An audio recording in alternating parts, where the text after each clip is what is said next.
sir, this is video recorded interview with your permission po, sir. Then, you may or may not answer any question that you think inappropriate or against your will to respond. The question and answers portion will take at least 1 hour, and we will be using a recorder to gather our data. So,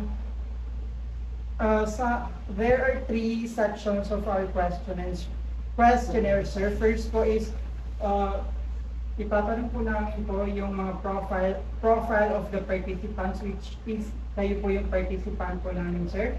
Then, can you tell me about yourself po, sir? First, good afternoon and salamat po. So, dito sa interview like yung instruction permission namin. Siya. So, number 1 is the profile of the participant. Yes, sir. So, at first, yours truly, start with Bakar. Hindi namin talaga kawal na doon. Ang lalaki, 31 years old. And what is my educational placement? So, currently, katulad ko lang ng Master of Visual Development. And soon, pagkapunta natin sa pagiging doctorate. And what is your ethnicity? Yes. So what is your position in your current job? So actually, yung department head 1 or assistant city social worker. Siya current job ko ngayon. So I think yung sa tell me about yourself naman, na-include naman siya lahat. Yes, sir. Then, sir, the second section po, sir, is the participatory mechanisms, where you are going to share the mechanism for sharing information, sir, in 2.1 po, sir. Then, what is your understanding about the mechanism for sharing information po, sir? Yes.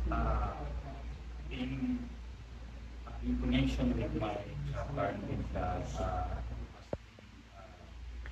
city social welfare assistant, no? So when we share information, actually information is very important and very vital. And itong information kasi pwedeng makasama, pwedeng makabuti. So yun yung signing information. That's why very vital ito siya. So in terms of mechanism for sharing information, no? So actually si information kasi is ito based on my based on my insight lang naman. Si information kasi yan siya is usually meron din siya ng categorizing.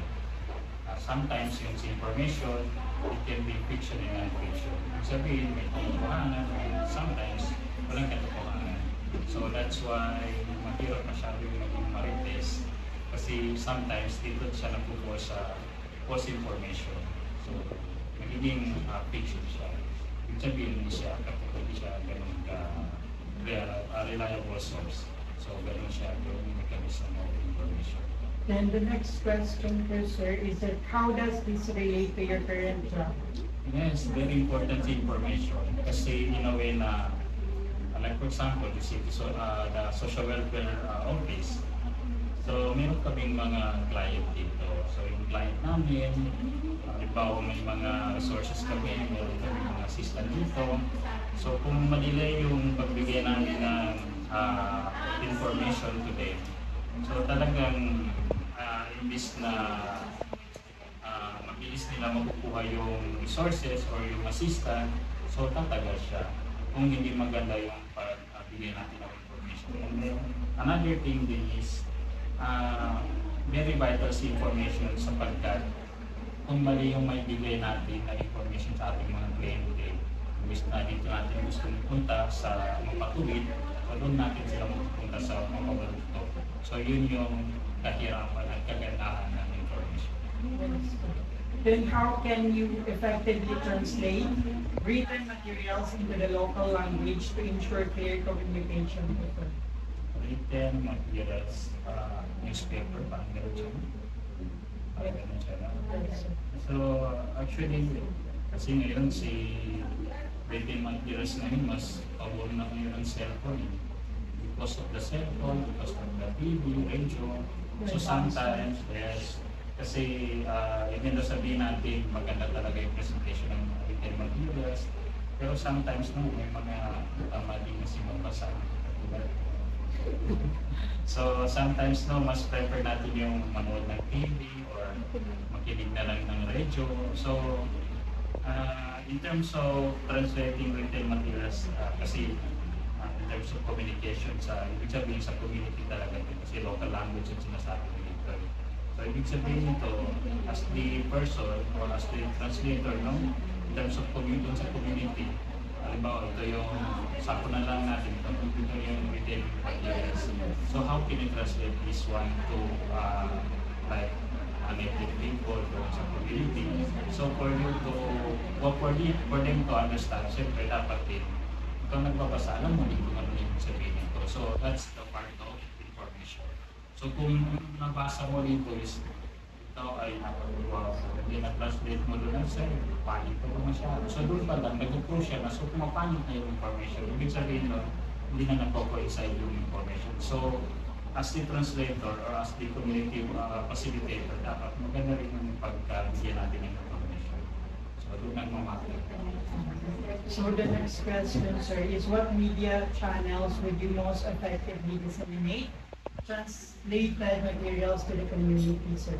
Okay, I think parang connected din siya dito sa kay retail material and media channel. Ibig sabihin yung media channel, as we know, ito mga radio, cellphone, kasi ngayon si cellphone ngayon is very, tawag natin, masabi natin effective way of sharing information. So ngayon, hindi na tayo ng problema. Sa ibang bansa, alam natin ano yung information. What's more, dito mismo sa community natin. So hindi lang yung human CCTV, sabihin yung mga marites, may power, hindi tayo ng cellphone na. So talagang, how can we effectively disseminate media channel? So si cellphone ngayon, no? Magka-load ka lang ng, yan po yung poster, 50. So may 50 ka lang, pwede ka na mag-market or pwede ka na mag-post. So yan, ganun ka siya. Actually, even 2 years old or 3 years old na bata, alam mo yung paggamit ng social media, I mean the cellphone. So what's more tayo na matanda? So I think most of us are like, sometimes nakikita ko pa sa mga ibang TikTok mo, mga matanda, mga senior citizen, so talagang alam na alam. So ibig sabihin, no, very powerful itong paggamit ng cellphone or social media materials. So the next question, sir, how can you make seminars, presentations, and public meetings more engaging for the local audiences? So the question here is, in terms of seminar, public meetings, presentation or orientation, so the question is, ano yung gusto din natin mangyari dun sa mga tao? Kasi kung gagawa din tayong like seminar or public meeting, what more?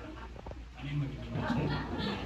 So ibig sabihin nun, as the community organizer or community facilitator, alam din natin kung ano yung goal natin, ano yung gusto nating mangyari. Kasi, for example, no, gusto nating, sample na lang natin, Sustainable Livelihood Program, sabihin SLP program. So the question is, ano yung magiging target natin na livelihood for that client or for that communities?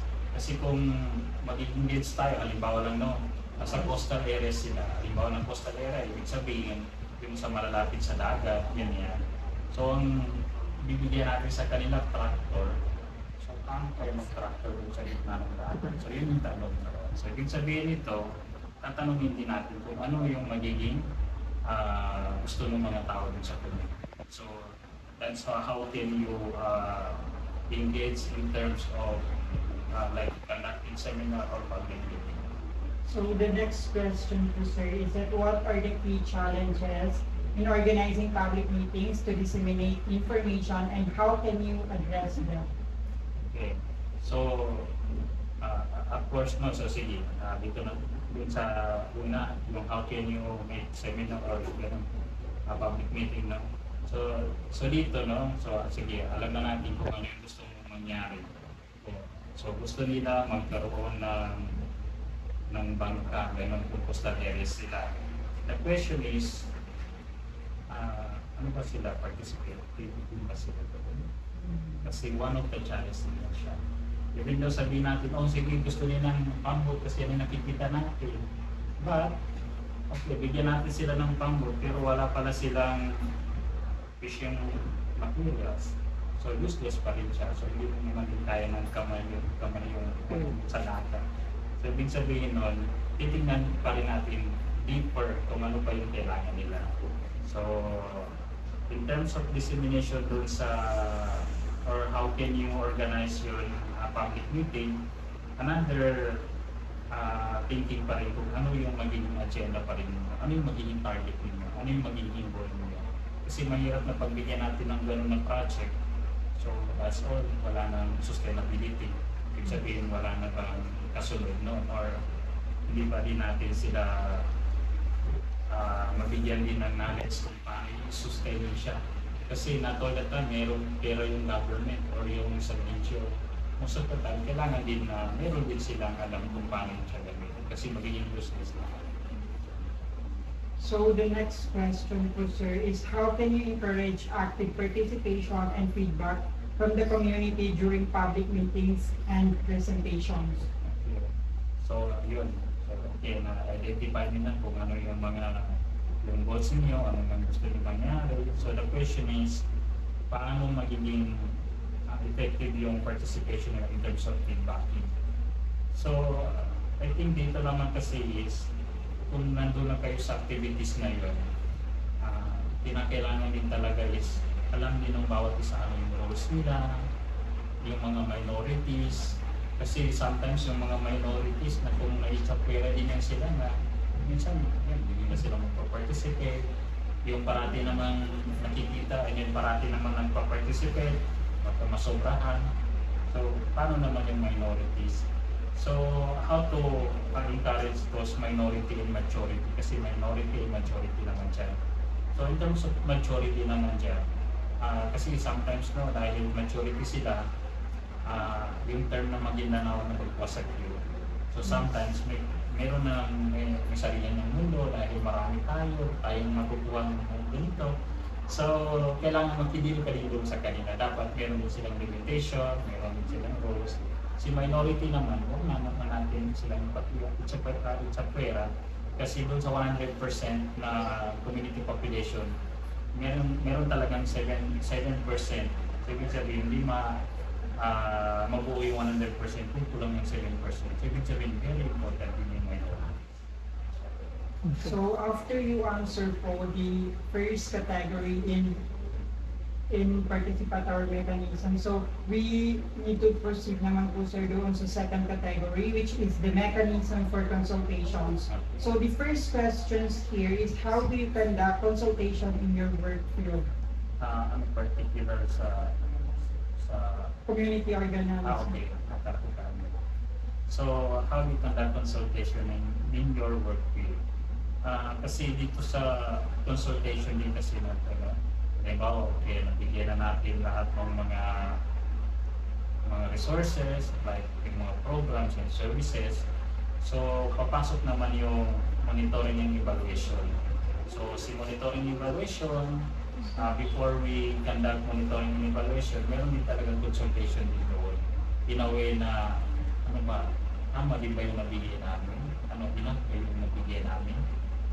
Yung hindi pa nakakuha, kumusta ba sila or kumusta na yung project. So that's a form of consultation. So sa work field kasi is usually talaga tawag dito, maraming mga dynamics dito na nangyayari. So yun siya. Okay. Yes sir. Then the next question sir is, can you share any real life examples of challenges that you face working with the community and how you handled them? Okay. Ito in connection with the community, no? So share ko lang, system dito naman tayo, makikita naman natin. So I think may good past experience ko sa mga machines. No? So, talagang napaka-challenging. Kasi siyempre, ang ating mga kapatid ng mga baranaw, so mayroon din silang sariling tawag dito, beliefs and tawag dito, yung customs nila, yung gusto nilang mangyari. Kasi hindi naman din maiwasan talaga natin yung mga tao talaga, no? Kapag nandun sila sa harsh environment, kasi si Marawi Seeds talaga kasi talagang napakahirap siya. Kasi maraming nangyaring violence sa mga plus yung mga property nila, maraming nasira, maraming din nawala ng buhay. So, nung pala talagang mahirap talaga yung handle mo siya. Kasi ang mix of psychological activities din dapat din ganun. Hindi lang din talaga yung a form of counseling, a form of I think hindi siya masyadong proper yung gamitin na advice, suggestion, kasi si advice kasi is for counselor. So, yun siya. So, dito sa community talaga, no? Kasi may dynamics talaga na nangyayari siya. So, tayo naman dito sa halimbawa kung nandun tayo sa baba, kasi real life naman talaga eh. So, kasi may mga evacuation, ganyan.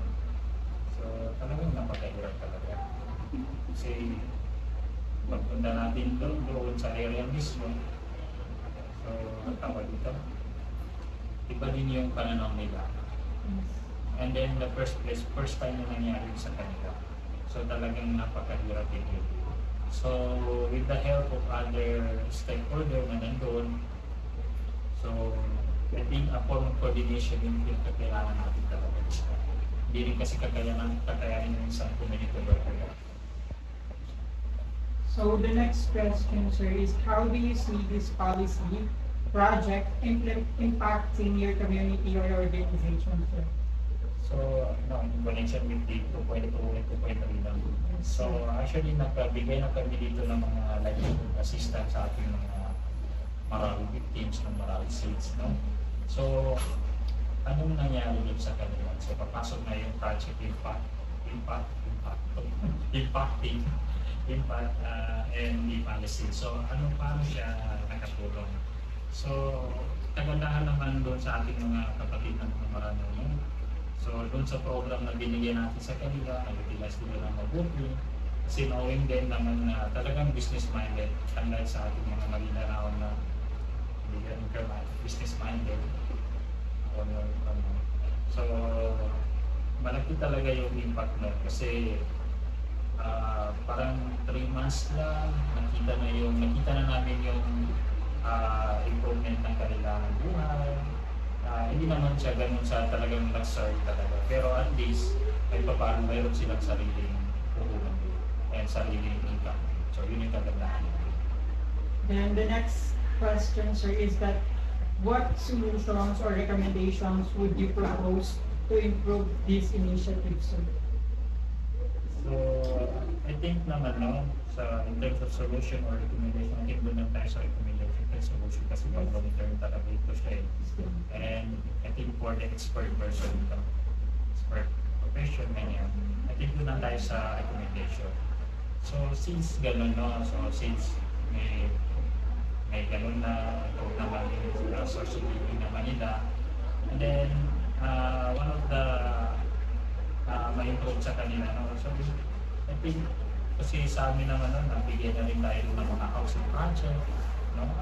So, I think a form of monitoring and evaluation naman kailangan doon. And then, makikita din natin kung ano pa bang gusto nila na projects and programs. So, nandun naman yung mga kasama. So after we unlock po the answers in category 2, we should proceed naman po, sir, doon sa mechanism for joint assessment. So the first questions here is that how do you conduct joint assessment when working with the community? So, conduct assessment. So, dito naman, halimbawa, since nandun ka na sa community, no?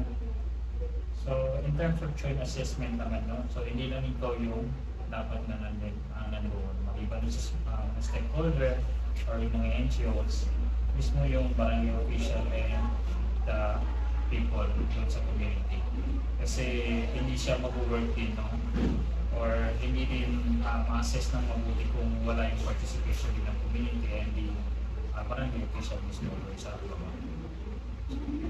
So the next question, sir, is that what challenges do you face in participating in community activities?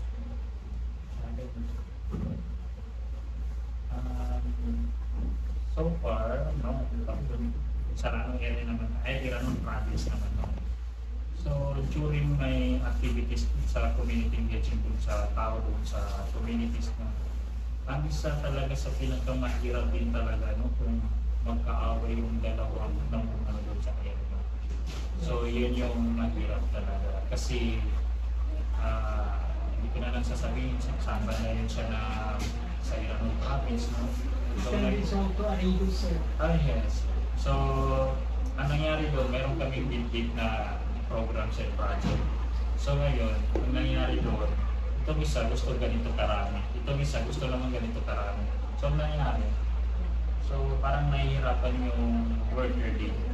So, I think yun yung pinakamahirap din. Kasi kung hindi mag-participate mismo yung pinakalinyo sa baba, doon sa community na yun, like the barangay official, barangay kapitan, then yung sa elder,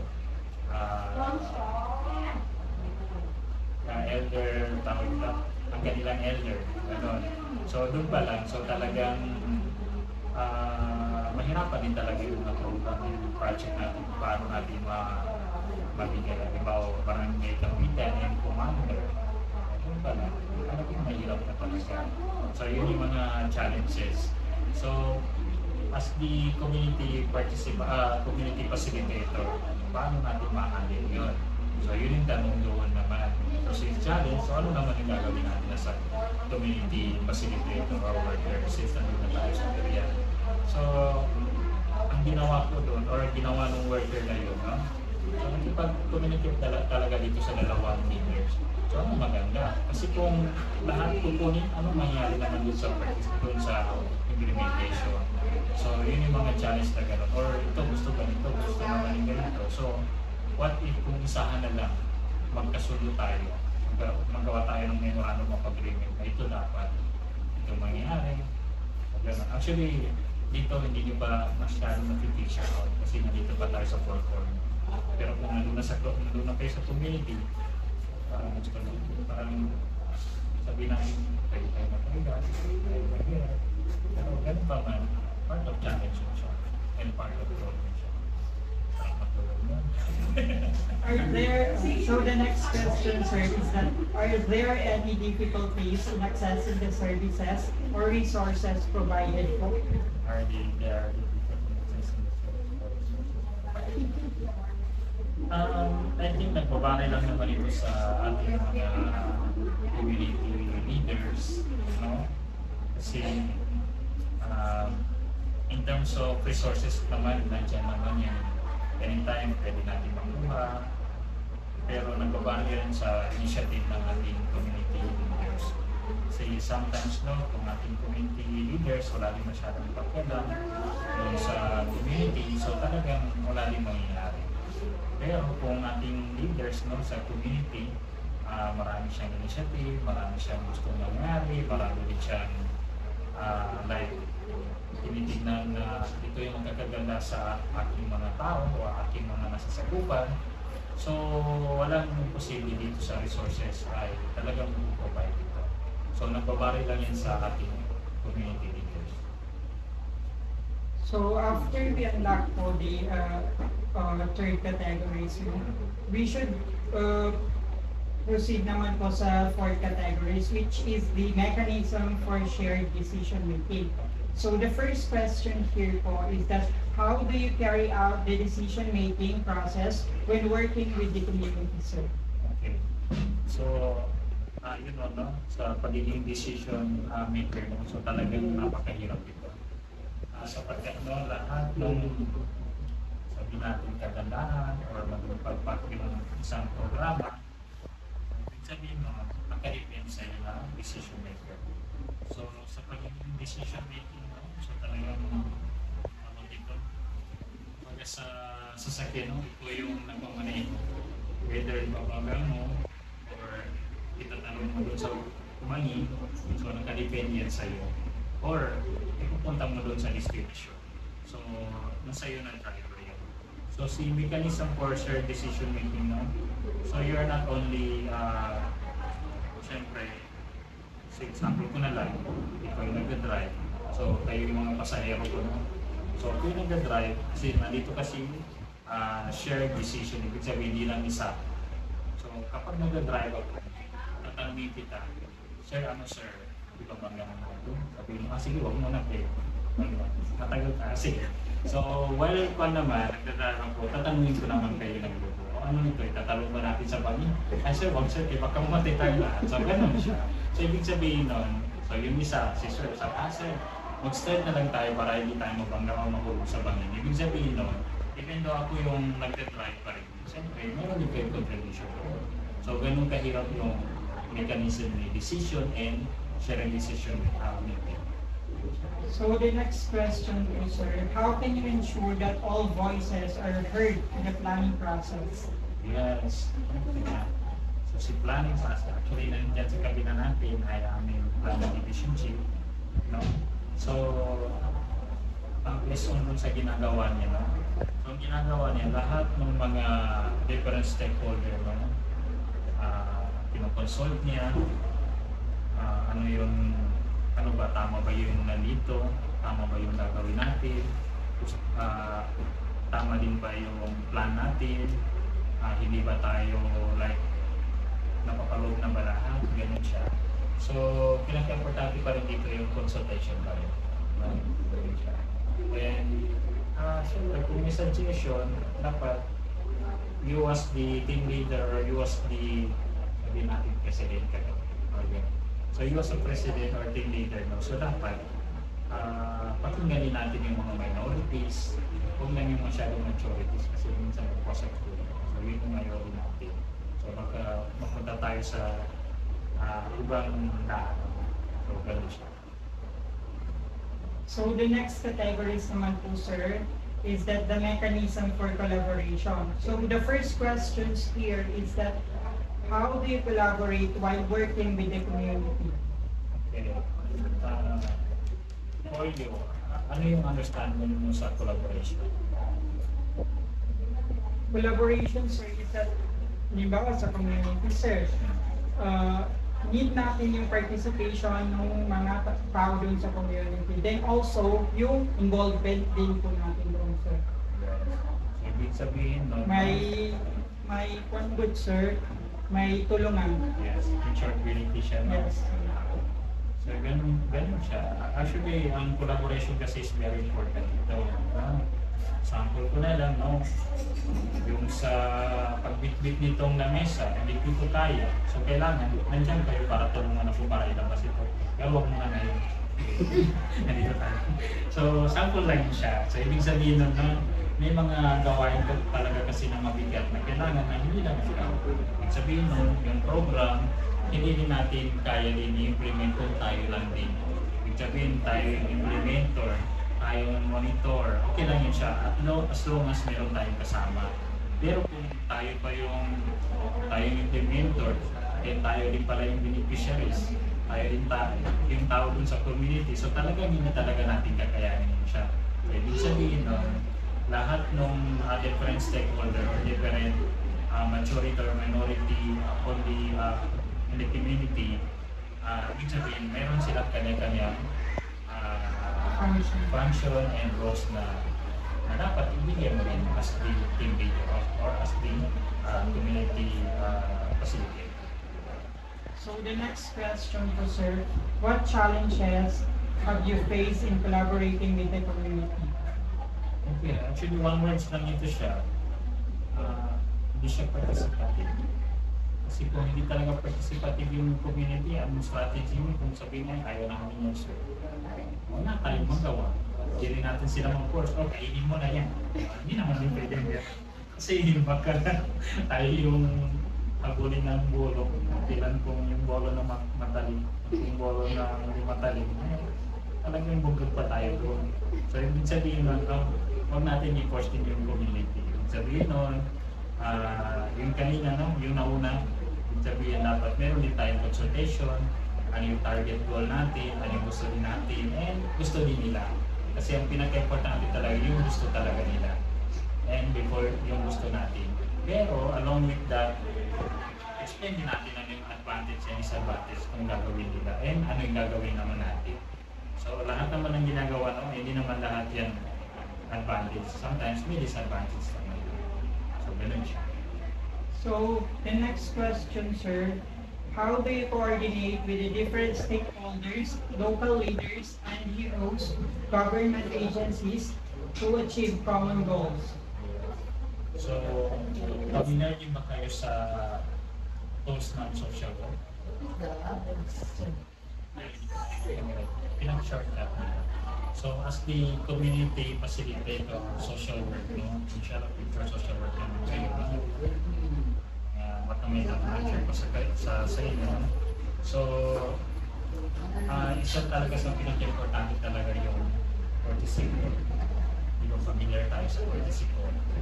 So, si courtesy call kasi, no, before tayo pupunta doon sa area, ibig sabihin nun, pupunta muna tayo doon sa ating mga community leaders or barangay leaders, no? Kasi mahirap masyado na pupunta tayo direct na doon sa community, not knowing din na pupunta pala tayo doon. Kung may mangyari sa atin, sana hindi namin natin. So, doon pala, technical na tayo. Ibig sabihin nun, hindi na tayo ma-qualify na community facilitator kasi yun yung pinaka simple role ng isang community facilitator or organizer, yung courtesy call. Ibig sabihin, kung may bahay yung isang kasama ninyo, huwag natin kalimutan na mag-knock tayo doon sa door niya kasi baka barilin pa tayo, kung ano tayo. So yun siya, yun yung kaganda, yun yung importante siya.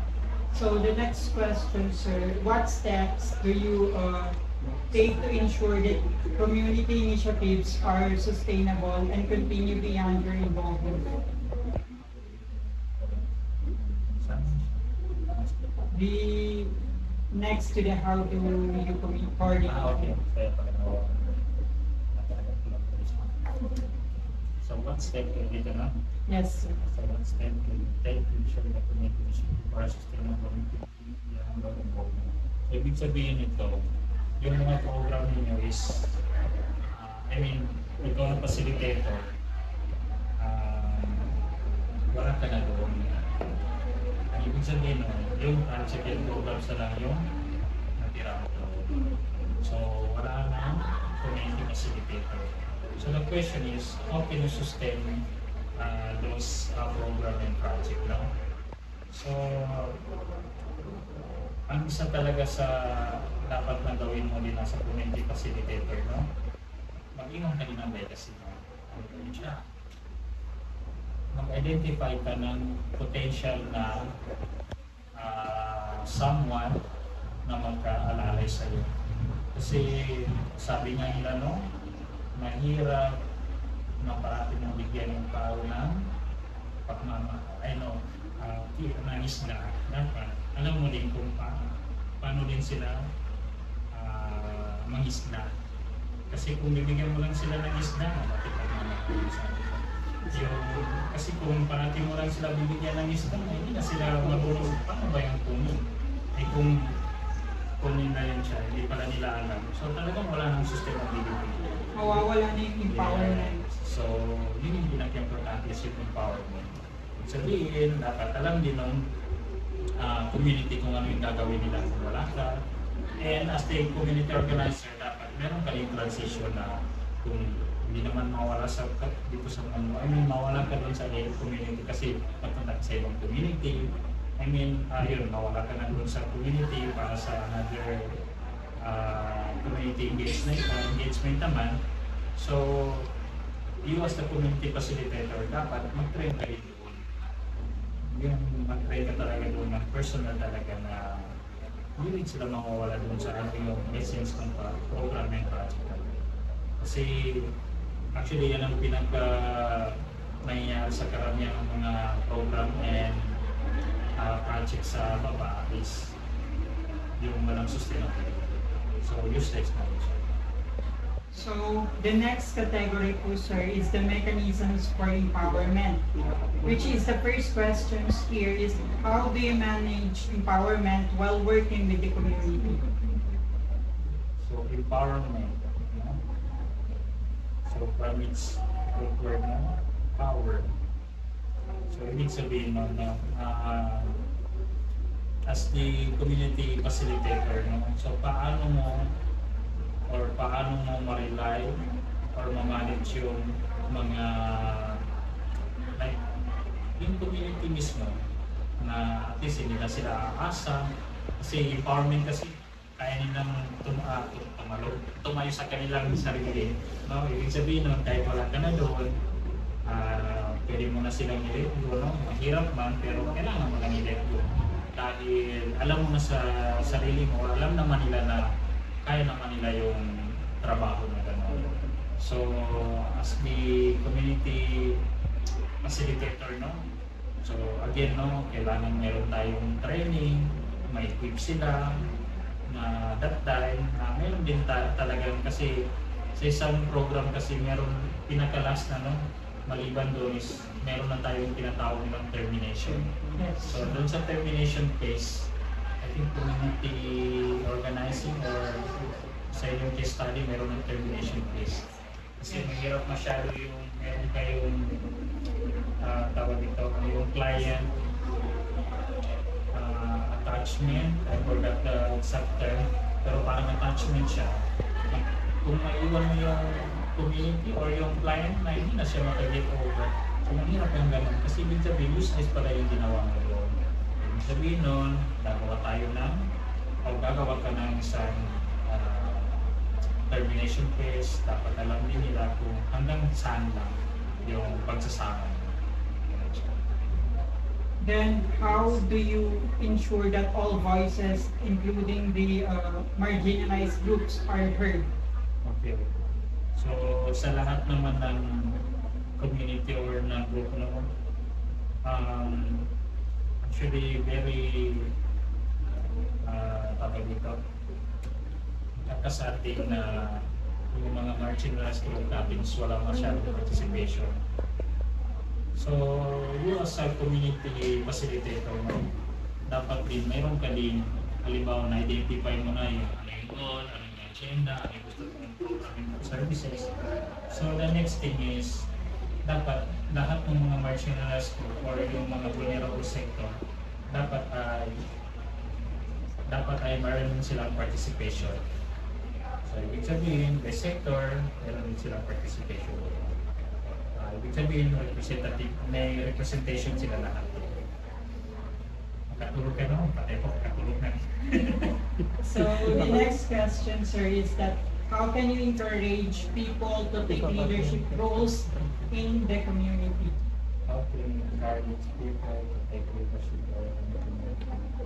So, dito, no, mahirap din maging isang team leader, no? Mas mahirap din maging isang leader din dito sa community.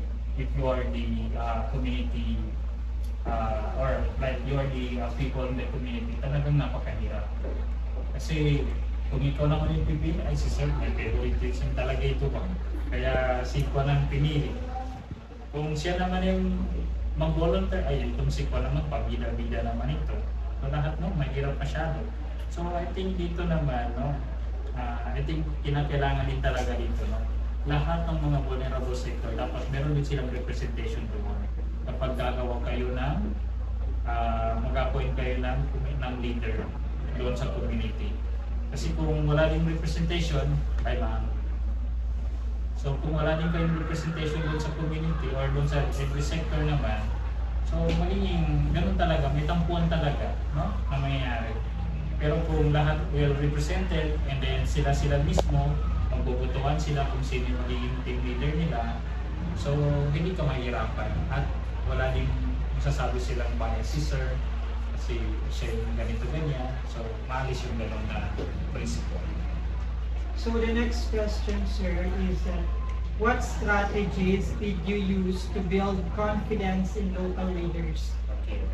So sige, ganon. Ma-identify nila ang sectors, may representation, may napili na sila na leader. So the question naman dito is, dapat din malaman din natin kung ano yung commitment ng isang leader din. Kasi kung for position or for tawag dito yung pagiging famous lang ang gusto niya, so tatanungin talaga natin kung ano din talaga yung commitment niya. Kasi yes, ano yung purpose din niya? Bakit niya gusto din maging isang leader din, no? So doon pa lang din kasi makikita natin kung interesado din pa talaga ito siya or trip lang niya. So doon natin mabibigyan yung confidence ng isang local leader. Kung ma-identify din natin kung ano talaga yung gusto din natin or anong gusto din talaga nito. To serve or wala lang. Gusto lang. So the next question, sir, is that how do you train community members to advocate for rights and effectively? Okay. Community. So actually, ito is very crucial din ito siya, especially sa ating mga IP community. Kasi dito kasi minsan nababiolate din kasi yung rights nila. So sometimes dahil minority sila, kasi dito kasi kung minorities din kasi sila dito parang ko na lang equal yung rights ko kasi baka hindi na naging pakinggan. So as a community facilitator, yung mga ating mga IP community, kasi ito mahirap din talagang i-accept din, no? Stereotyping kasi na, stereotyping kasi na, community or like IP ito na, ay dito nakapag-aral, hindi ito, no right ito. So talagang napakahirap talagang tanggapin yung gano'n. So sila naman din, imbis na makuha natin yung self-confidence nila or ma-boost natin yung self-confidence nila, so tayo mismo yung mapumas sa kanila. So talagang dito pa lang, parang mahiya na rin sila na baka may tsakwera lang tayo dito. So as the advocator, kasi hindi ka na ngayon community facilitator, isa ka din advocator. So as the advocator, no, so ano yung dapat mo din gawin? So mangyayari na doon yung consultation sa kanila. Ano yung mga gusto nilang mangyari. So as the community facilitator, I think ikaw naman yung magre-rest naman sa kanila. Ano yung magiging problema? Ano yung mga problema naman nila? Ano yung rights naman nila? Kasi kung sila lang ito na, mahiya talaga sila. So as the community facilitator, ikaw naman yung tinatawag nilang chair of chair. So ikaw yung magiging medium of change nila. Kasi dahil ikaw yung nakapag-aral, ikaw din yung may alam na ganitong gagawin, so ikaw yung magiging agent of change nila. Pero kung may leader naman sila doon na nakapag-aral, mas better na may encourage mo din sila. So ganun siya. So the next question, sir, is that what partnership do help strengthen the community's ability to influence policies? Okay, ito pala tayo. What partnership will help strengthen the community ability to influence policies now? So, dito rin kasi sa community ability o ability. So, dito rin kasi as a community facilitator, alam mo you need to learn din kung ano ba talaga yung kaya din ng community. Kasi sometimes baka nag-accept, meron tayong tawag dito, mentality na ganito dapat, ganito ganyan, which is ito lang din palang kaya ng community. So doon pa lang, i-assess din natin kung ano lang yung capability ni community. So kung ano lang din kaya ni community, yun lang din yung kaya pwede nating maibigay din sa kanila. Kasi huwag tayo masyadong mag-expect na ganito dapat, ganito, ganyan. Ay kung ang ating communities nandun sa kabyas na, hindi nila alam yung mga social media, so ano yung expect din natin? So as the community facilitator, dapat din na ma-invite din natin sila kung ano yan, ano ito, ano yan, so mga ganun siya. A form of learning and tawag ito, teaching din sa kanila. So parang ganun siya. So after we unlock these two stages, sir, so we need to proceed to the third stages, which is the learning insights of the participants. So what are your learning insights working with community? Then the first category or the first question here is that what are the key lessons have you learned from working with community? Yes. So, as the naging development worker, naging project development worker, naging social work na rin, and then naging finance and budget analyst din sa community, no? So sa akin naman talagang malaki talaga yung utang na loob ko din sa pagiging community worker. Bakit? Kasi for more than 10 years na nag-work na rin ako sa government, no? Naging community worker din ako. So malaki yung utang na loob ko sapagkat hindi din ako malalagay sa ito posisyon ko ng ngayon kung wala din yun siya. Kasi ibig sabihin nun, one of the foundation yun siya sa akin. Kasi kasi si City Social Welfare or itong welfare agency kasi masabi natin frontliner office ito siya. So, ibig sabihin, lahat ng problema, patay, buhay, o nandito na sa atin.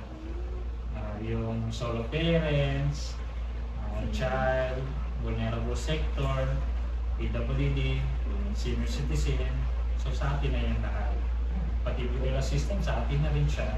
So talagang napakahirap din siya. So with the help of this pagiging community worker, no? So talagang ngayon, kapag makita ko na yung ganito, hindi naman sabihin natin expert ako, no? Pero kahit pa paano, alam ko na ito yung gagawin natin. Kasi ito yung naging experience ko dati. So yung experience ko dito, so ito yung naging teacher ko and naging backer ko din, no? Kasi ngayon, no, kahit sabihin natin, lisensyado ka, ito na ganito ganyan, pero kung wala ka rin experience, so talagang mahirap ang galing talaga, no? So yan yung pinaka-main foundation ko din, kaya napunta din ako sa ganito na posisyon. Pero anyway, posisyon naman na ito, kung makakay tayo, maiwan natin ito lahat. So yung legacy natin dun sa community, sa office, so yun maiwan natin. Kasi dito, anytime palitan tayo, namatay si Juan, palitan na natin yan. So ganun lang siya kasi. So as you said by you, sir, the experience is very important. So how has this experience changed your approach to social work profession? Okay.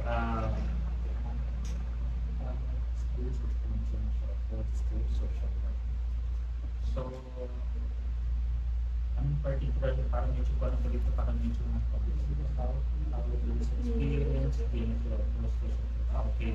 So, parang pananaw lang ito siya, no? Yes. Okay, yun. Kasi medyo short din lang yung question niya, eh. So, I think, napaka-helpful talaga ng naging experience ko, knowing social work kasi akala ko lang talaga dito sa social work, social na. Balakyan, hirap-hirap, promise. Kung sana nag-pursue na lang ako doon sa, kasi ang unang kong talaga is Philippine Air Force. So napunta ako dito, ay ganito pala ito. Ang hirap pala, promise. So, kasi nung muna kong narinig yung social work, social. Hindi pala, kaya hirap-hirap, trabaho pala ito. So, talagang doon pa lang, kasi alam mo yung nag-iba talaga yung pananaw ko dahil dito, no, tinutulungan natin yung tao without any compensation, sabihin walang kapalit. So, dito pa lang yung feeling natin, no, talagang nasusustain talaga, napupulfill talaga. Kasi wala ding bayad na magkatumbas lang sa turo natin sa mga tao. Kasi kung may magkatumbas lang doon, nag-negosyo na lang ako or Nagpunaan ko ng mga ibang negosyo na kung sabi natin, oh, nagpa-ipix na lang ito. So, shortcut na lang yan. So the third question or the last question in the third step or stages, what advice would you give to the future social workers to maximize their learning when working with the community? Okay. So, since inshallah kayo talaga yung tinutukoy nito, future social work, no? So, ngayon, estudyante pa lang kayo kasi. So, one of my first, I think hindi naman siya, suggestion mo. Pero di, sige, advice na lang. So, I think one of my best advice for you, no? So, since third year pa kayo, ibig sabihin marami-rami pa kayong step na pumuntahan. After the graduation, exam, yan, iyakat talaga yan. And ang review yan, stress talaga yan. May depression, may anxiety, ang ganun. Walang tulugan, so lahat na nandiyan na yun siya. I think one of my best advice for you is, since you're a student now, no?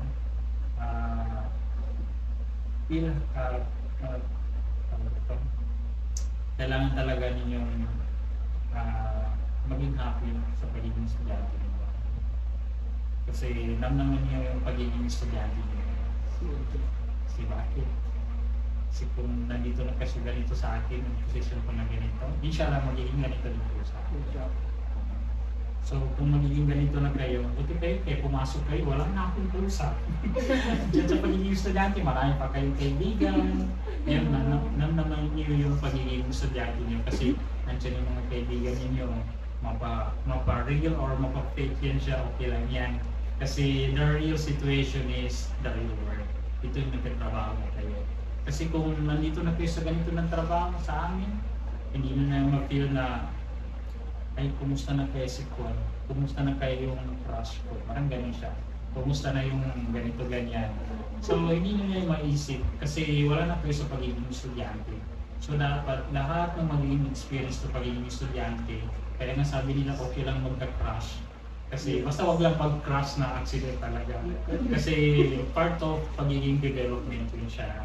So, ibig sabihin nun, lahat ng mga ginagawa ninyo ngayon, enjoy ninyo. Kasi kung magtapos na kayo, wala na, iba na yung perception ninyo. Hindi na yung grades ang hinahabol ninyo. Ang hinahabol nyo naman ngayon is hindi naman sinasabi natin mukhang pera tayo, pero yung pera na pera na sapagkat meron na tayong ginubuhay, hindi na tayong kasi ngayon kayo pa yung binibigyan ng allowances eh. Kaya ako, nung estudyante pa ako, walang nabibigyan sa akin ng allowances eh. Kasi ako naman yung tawag dito, nagpaparal sa akin sa sarili kasi working student na tulad natin. So very thankful din kayo kasi may mga parents kayo, may mga kapatid kayo, may mga sana may relatives kayo, matutulong. So, no? So, doon pa lang, no, namnamin nyo na kayo yung binibigyan ng pera. Kasi kung kayo na yung bibigyan ng pera, talagang ma-pressure din talaga kayo. Kasi kulang ng pambayad ng electric, pambayad ng tubig, pambayad ng ganito, yung tuition fee ng bunso. So, yun talaga. So, talagang yung stage na i-enjoy nyo yan siya. And then, pero huwag naman sobrang enjoy yan, pero hindi na kayo makatapos. Huwag naman yung gano'n. And then, another one is, since inshallah, no, mag-graduate na kayo, isa din talaga sa pinaka-priority din talaga ninyo is paano magkaroon ng license. Kasi kung mayroon na kayong license, pero sana huwag na kayo mag-asawa. Kasi dapat enjoy nyo yung pagiging single. Yes, huwag na yung single kita. Dapat yung magiging single lang kayo. Kasi in a way na since nandun na kayo, may sariling income na kayo, siyempre may siyempre after the license, maghanap talaga kayo ng trabaho niya. So, enjoy naman yung pagiging single. Kasi pagiging single din kasi, no, dyan yung, kasi ganito, hindi kayo magkabili ng sarili niyong sapatos, sarili niyong damit, ng pang-makeup ninyo. So kung meron na kayo, pwede na kayo magpili ng kung ano man gusto ninyo. Pero siyempre, mahirap din maging breadwinner din. Pero, so sa pagiging single din kasi dapat din, siyempre, enjoy din natin. Kasi kung magkaroon naman tayo ng asawa, lalo kung meron na, okay lang mag-asawa, dito naman kayo din sa discourage. Ako may asawa na ako. Pero, I mean, hindi na kayong nagdidesisyon ng inyong sarili, meron na kayong kasama. Yung voice pa naman, no? I mean, basta yun yung pan talaga. And then, ito pinaka-crucial sa inyong mga babae. Okay lang tayo ng mga babae, mga lalaki. Kasi tayo mga lalaki, no? Pero ito pa naman, playboy ka pa naman. So, I mean, basta kayo na mga babae talaga na. So, since papunta lang kayo sa mag-asawa, sa anak na ng partner, kasi mahirap, yan ang pinakamahirap na decision din talaga, no? Yung magkaroon ng asawa. Kasi yung asawa, magiging, dalawa yan siya, magiging bahay natin or magiging kulungan natin. Yes. Bakit gano'n? Magiging bahay natin siya kung ang mahanap natin ng pababae, ng palalaki, meron tayong peace of mind. Doon natin mahanap yung comfortable, yung peace of mind, doon natin mahanap. Magiging kulungan siya sa ating babae or sa ating mga lalaki. Kung parati na lang tayo nag-aaway, parati na lang parati na lang tampuhan, parati na lang ganito, ganyan. So, magiging dalawa yun siya, tulungan or bahay. Yun siya. So, pinaka-very crucial yun siya na decision ninyo. So, pang-third ko na yun siya. Tawag ito, third advice ko na. The fourth advice, I think kung nandun na kayo, may sarili na kayong anak, may sarili na kayong pamilya, tayong mga boys, yun siya. Dapat maging serious tayo. So yun yung one of the 4 advices. Kasi saan ba tayo pupunta? Doon naman din tayo pupunta. The last stage, I think, mamatay tayo. Kasi wala namang nagiging bato eh. So yun siya. So yun siya. Okay. So, sir, that will be all. Thank you for answering our questions. We appreciate. Thank you, po.